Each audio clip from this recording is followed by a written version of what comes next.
तो ये question actually Z 2025 paper 2 का क्वेश्चन था। इस क्वेश्चन में गिवन था यहाँ पे दो कंडक्टिंग वो हॉलो सिलेंडर गिवन थे, ठीक है। एंड उनके बीच में एक डाइलेक्ट्रिक मीडियम फेल था जिसका डाइलेक्ट्रिक कांस्टेंट कुछ गिवन था के इक्वल टू 5। एंड उसके बाद यहाँ पे एक क्वेश्चन में गिवन था कि यहाँ पे अपने को एक इमेजिनरी प्लेन कंसिडर करना था, उसके थ्रू यहाँ पे फ्लक्स फाइंड आउट करना था। यहाँ पे ये रहा इमेजिनरी प्लेन एंड जो सिलेंडर का जो लेंथ था वो एल गिवन था एंड ये जो इमेजिनरी प्लेन है उसका भी लेंथ एल गिवन है। And this is infinite plane, इसका जो इस डायरेक्शन में डायमेंशन होगा वो इन्फिनिटी को अप्रोच कर रहा है। एंड उसका कोई जरूरत नहीं है, उसका उसके बारे में सोचना नहीं है क्योंकि इलेक्ट्रिक फील्ड जो होगा वो विदिन यहाँ पे पैक्ड होगा। एंड बिकॉज यहाँ पे जो आउटर सिलेंडर है उसको ग्राउंड कर दिया गया है, so there will be no charge outside this cylinder. तो इसका ये रहा top view. I hope so this is visual. तो यहाँ पे टॉप व्यू में देखो तो यहाँ पे क्वेश्चन में क्या गिवन था, एक पॉइंट और कि यहाँ पे क्यू चार्ज जो है ना वो इनर वाले जो सिलेंडर था उसको गिवन है, मतलब दिया गया है बाहर से क्यू चार्ज। तो क्या होगा, ये जो क्यू चार्ज है ये बाहरी सरफेस पे डिस्ट्रीब्यूट हो जाएगा, ठीक है। बाहर की होगा, अंदर होगा क्या? नहीं, अंदर नहीं होगा। क्यों क्यों नहीं होगा अंदर? देखो एक्चुअली इसको अपन प्रूव भी कर सकते हैं गॉस थ्योरम से, गॉस लॉ से प्रूव कर सकते हैं। लेट्स सी, लेट कंसिडर मेरे पास यहाँ पे एक सिलेंडर है, ठीक है। मैं इसका टॉप व्यू दिखा रहा हूँ अगेन। एंड ये कंसेंट्रिक है, कंसेंट्रिक सिलेंडर है। एक्चुअली इसका कुछ थिकनेस टी है। अगर मैं यहाँ पे इसको पॉजिटिव क्यू चार्ज लेट से देता हूँ तो यहाँ पे पॉइंट क्या आता है कि ये चार्ज जो है अंदर ही रहेगा या फिर अंदर रहेगा या फिर बाहर रहेगा या फिर दोनों जगह रह सकता है। दैट इज द पॉइंट, ठीक है। तो लेट्स कंसिडर कि ये जो इसका कुछ पार्ट जो है Q1 मान लेते हैं कि पॉजिटिव क्यू चार्ज का कुछ पार्ट Q1 बाहर डिस्ट्रीब्यूट हो गया, लेट्स से पॉजिटिव चार्ज था, है ना। तो ये कुछ यहाँ पे यूनिफॉर्मली डिस्ट्रीब्यूट हो गया एंड ये चीज़ तो ऑब्वियस है कि यूनिफॉर्म डिस्ट्रीब्यूशन होगा because it is a conducting surface and due to the mutual repulsion they will be distributed over all the region. And कुछ मान लेते हैं यहाँ पे Q2 चार्ज अंदर डिस्ट्रीब्यूट हो गया plus Q2, okay, plus Q2 charge. तो ये जो Q चार्ज था उसका एक पार्ट प्लस Q1 और प्लस Q2 अंदर और बाहर डिस्ट्रीब्यूट हो गया। अंदर हो सकता है क्या यहाँ पे? नहीं, एक्चुअली यहाँ पे ना ये सॉलिड था, ठीक है, कंडक्टिंग मान रहे हैं, ठीक है। यहाँ पे कंडक्टर है एक्चुअली। तो जो कंडक्टर के अंदर जो इलेक्ट्रिक फील्ड होता है एक्चुअली वो जीरो होता है और उसके पीछे रीजन भी है। क्या रीजन है? क्योंकि वहाँ पे कोई चार्ज ही नहीं प्रेजेंट है, ठीक है। Due to the mutual repulsion, यहाँ पे दो अगर पॉजिटिव चार्ज देख रहे हैं, लेट्स से यहाँ पे दो पॉजिट्रॉन कंसिडर करें तो दो पॉजिट्रॉन के बीच में रिपल्सन होगा एंड रिपल्सन इस तरीके से होगा कि उनका अरेंजमेंट ऐसा होना चाहिए कि इलेक्ट्रिक फील्ड जो होगी वो अंदर जीरो होना चाहिए। इसी वजह से इसका यूनिफॉर्म डिस्ट्रीब्यूशन भी होता है। सो यहाँ पे अपन एक गॉसियन सरफेस कंसिडर कर लेते हैं कंडक्टर के अंदर ही, ठीक है। We are considering a Gaussian surface, let's say this is GS1, okay. यहाँ पे जो गॉसियन सरफेस है यहाँ से अपन फ्लक्स निकालते थे, तो फ्लक्स का क्या होता है फॉर्मूला? जो नेट फ्लक्स होगा passing through this Gaussian surface is going to be what? This will be surface integral of E dot ds। Actually अपन वेक्टर क्वांटिटी का इंटीग्रेशन नहीं कर सकते, so this is the scalar actually, this is that's why यहाँ पे dot product है। That is going to be equal to Q enclosed by epsilon, naught epsilon naught. यहाँ पे नोटिस करना है एप्सिलॉन नॉट नहीं, epsilon actually epsilon is equal to relative permittivity into epsilon naught, okay. So यहाँ पे देखो तो क्योंकि जो अंदर जो ये कंडक्टर एक्चुअली, तो कंडक्टर के अंदर इलेक्ट्रिक फील्ड जीरो, तो this is going to be zero. तो यहाँ पे बचता क्या है कि इनक्लोज्ड चार्ज कितना है? तो ये जो गॉसियन सरफेस इसके अंदर कंसिडर, उसके अंदर क्या चार्ज है? ये अंदर वाला चार्ज है ना, प्लस Q2।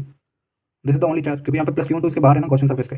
ये रहा अपना गॉसियन सरफेस, मैं इसको थोड़ा और अच्छे से बना रहा हूँ। ये जो प्लस Q1 चार्ज है गॉसियन सरफेस के बाहर है, तो वो तो ऑब्वियसली इंक्लोज चार्ज नहीं होगा। तो इंक्लोज चार्ज यहाँ पे Q2 है, तो Q2 by epsilon is equal to zero. तो यहाँ से Q2 क्या है? जीरो। तो ये प्रूफ क्या हो रहा है कि यहाँ पे कोई भी चार्ज का डिस्ट्रीब्यूशन अंदर नहीं होगा एंड यहाँ पे अगर कोई चार्ज अंदर डिस्ट्रीब्यूट नहीं, again from the Gauss law हम क्या बोल सकते हैं, यहाँ पे फील्ड जीरो होगी, ठीक है। क्योंकि यहाँ पे Q को जीरो पुट करो तो यहाँ से फ्लक्स जीरो आएगा and this integral is also going to be zero. तो यहाँ पे जो फील्ड होगी वो भी जीरो होगी। तो अल्टीमेटली ये जो कैविटी है यहाँ पे कोई भी फील्ड नहीं प्रेजेंट है, कोई भी इलेक्ट्रिक फील्ड नहीं प्रेजेंट है। तो ये बेसिकली थोड़ा सा कंसेप्ट आपने देखा एंड हाँ, तो अभी फर्दर सवाल को कैसे प्रोसीड करना है इस इमेजिनरी गॉसियन सरफेस अपने को फ्लक्स फाइंड आउट करना है, ठीक है। तो इसका लेंदी मेथड है, अपन उस तरफ नहीं जा रहे हैं, अपन थोड़ा इसको इजीली सॉल्व कर सकते हैं। लेंदी मेथड क्या होगा, बेसिकली अपने को यहाँ पे एलिमेंट कंसीडर करना, लेट्स से यहाँ पे डिस्टेंस पे तो एक्स डिस्टेंस ऊपर जाते हैं, यहाँ पे dx एलिमेंट कंसीडर करते हैं। तो यहाँ से इलेक्ट्रिक फील्ड पता करेंगे अपन, इसके अंदर क्या होगी डाइलेक्ट्रिक के अंदर, तो उसको इंटीग्रेट करेंगे यहाँ से यहाँ। आपने शायद देखा होगा, लेट्स से पॉइंट ए है, पॉइंट बी है, सी है एंड दिस इज डी। तो यहाँ पे ए बी से पहले फ्लक्स पता करेंगे, फिर यहाँ ए डी से पता करेंगे, फिर डी सी से, फिर बी सी से। तो वहाँ पे अपने को यहाँ पे ए डी को इंटीग्रेट करना पड़ेगा एंड सिमेट्रिक होगा, बी सी का तो जरूर नहीं, बट ए डी को करना होगा एंड देन ए बी को करना होगा, देन सी डी को करना होगा। This is going to be a lengthy process, so we are not going to see that. अपना इस क्वेश्चन को अपन आसान तरीके से कर सकते हैं वैसे, तो उधर देखना है। एक मिनट यहाँ पे, हाँ, एक बार मैं इसको वापस से ड्रॉ कर लेता हूँ। तो इस क्वेश्चन में यहाँ पे जो गॉसियन सरफेस अपने को गिवन था वो कुछ है, यहाँ पे r डिस्टेंस था, सेंटर से r डिस्टेंस दूरी पे था। एंड इस क्वेश्चन को अपन ऐसे प्रोसीड करने जाते हैं, यहाँ पे एक सरफेस और कंसीडर करेंगे खुद की तरफ से, ठीक है। क्योंकि गॉसियन सरफेस कंसीडर करना वो टोटली ऑब्जर्वर के ऊपर है, कहीं पे भी कंसीडर कर सकते हैं। तो एक गॉसियन सरफेस मैं कंसीडर कर रहा हूँ जो कि सेंटर से पास होगा, ठीक है। And let me call this as surface 1 and this is surface 2। And यहाँ पे ये प्लेन एक्चुअली, यहाँ पे सिर्फ एक लाइन नहीं है, प्लेन है। तो अगर मैं बताऊँ इसको बना के दिखाऊँ तो 3D में देखोगे तो ये एक क्यूबाइडल शेप का बनेगा। तो यहाँ पे गॉसियन सरफेस अपने क्यूबाइड को कंसीडर करें, यहाँ पे अलग से बना देता हूँ। हाँ, तो ये जो क्यूबाइड है, ये अपना नया गॉसियन सरफेस है। इसके थ्रू आउट जितना भी फ्लक्स पास हो रहा है वो फाइंड आउट करेंगे, ठीक है। अब उसका पीछे रीजन क्या है कि यहाँ से ये जो वाला प्लेन गिवन गिवन प्लेन था, उससे जो फ्लक्स पास होगा वो टोटल इस गॉसियन सरफेस से भी पास होगा। रीजन क्या है कि यहाँ पे जो आपने नया प्लेन कंसिडर किया था, ठीक है, वहाँ से फ्लक्स जीरो होगा। क्यों होगा, लेट्स सी। एक्चुअली क्या होगा यहाँ पे, जैसे अभी चार्ज डिस्ट्रीब्यूशन को भी यहीं भी देख लेते हैं, चार्ज डिस्ट्रीब्यूट कैसे होगा। ये जो पॉजिटिव क्यू चार्ज अपन यहाँ पे दिया था वो बाहर ही डिस्ट्रीब्यूट होगा अपने यहाँ पे, तो देख लिया, क्योंकि जो अंदर चार्ज होगा वो जीरो होगा, ठीक है। यहाँ पे देख लिया अपने वो चीज़, यहाँ पे पॉजिटिव क्यू चार्ज यहाँ पे डिस्ट्रीब्यूट हो गया प्लस क्यू, ठीक है। एंड इसकी वजह से यहाँ पे चार्ज भी इंड्यूस होगा अपोजिट सेम चार्ज, ठीक है, माइनस क्यू। ओके, तो यहाँ पे चार्ज जो चार्ज इंड्यूस होगा उसकी वजह से यहाँ पे फील्ड भी आप गेस कर सकते हो कि रेडियल फील्ड होगा, ठीक है। And they will intercept at centre obviously. ना यहाँ से फ्लक्स जीरो क्यों आ रहा है, यहाँ से देखो तो ये जो प्लेन अपन ने कंसिडर किया ना, इसके अराउंड इस साइड देखो, लेफ्ट साइड देखो एंड राइट साइड जो चार्जेस का डिस्ट्रीब्यूशन है वो सिमेट्रिक है। तो इसकी वजह से ना फ्लक्स जीरो आएगा, because they will cancel out each other, ठीक है। अपन ऐसे भी देख सकते हैं, अपन देखो यहाँ पे पॉजिटिव चार्ज होगा एंड यहाँ पे नेगेटिव चार्ज होगा, तो इलेक्ट्रिक फील्ड कुछ इस डायरेक्शन में होगा। बट यहाँ पे जो जो एरिया वेक्टर होगा वो परपेंडिकुलर होगा फील्ड के, ठीक है। तो यहाँ से यहाँ तक रीजन में तो क्या आ गया, फ्लक्स जीरो आ गया, ये तो बात समझ में आती है। एंड सिमेट्रिकली यहाँ पे भी सेम चीज़ ऐसे ही बनेगा। यहाँ पे जो हाँ, जो सरफेस वेक्टर होगा वो परपेंडिकुलर होगा फील्ड के, तो यहाँ से भी फ्लक्स जो फ्लक्स आएगा, सॉरी हाँ, फ्लक्स जो आएगा इस रीजन में भी जीरो आएगा एंड इस रीजन में भी जीरो आएगा फ्लक्स। अब बस ये वाला रीजन, मतलब यहाँ से यहाँ तक।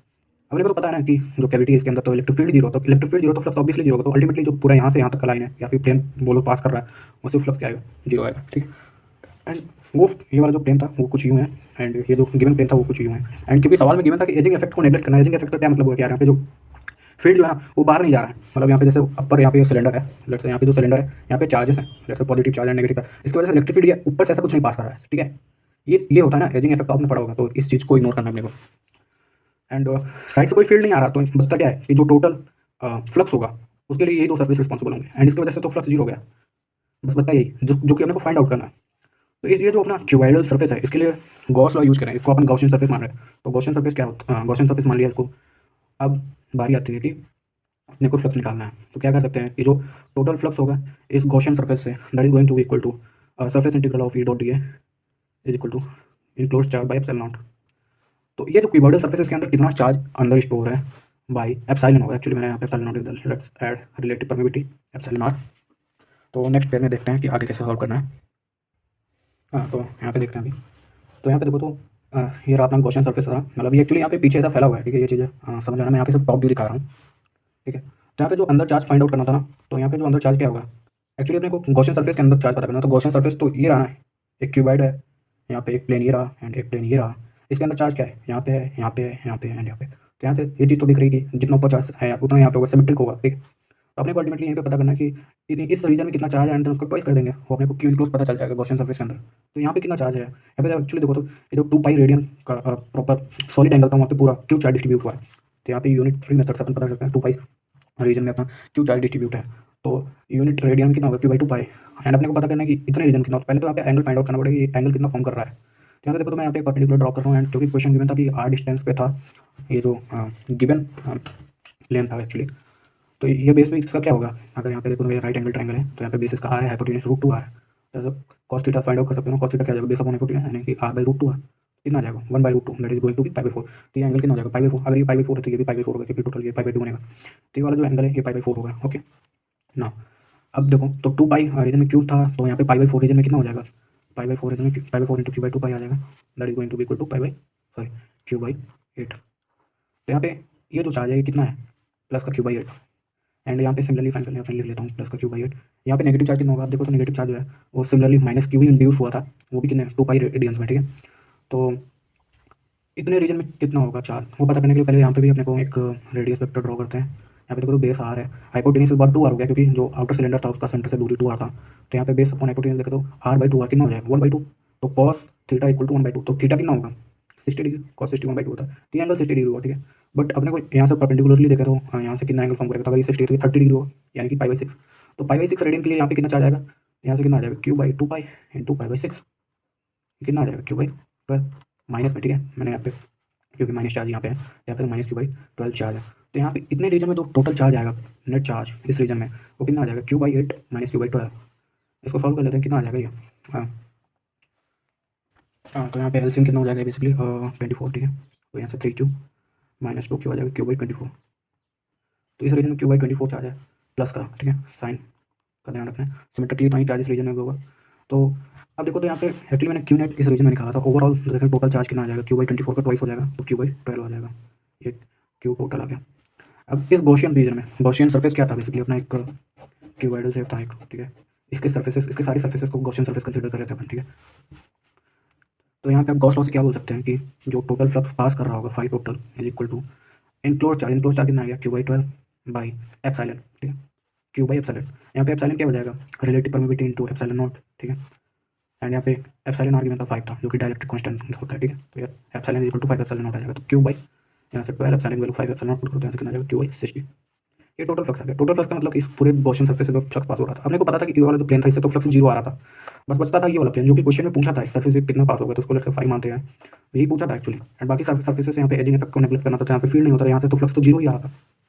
जैसे जो 5 आ जाएगा कितना आ जाएगा, Q by 60। So this is your answer, thanks you, be curious.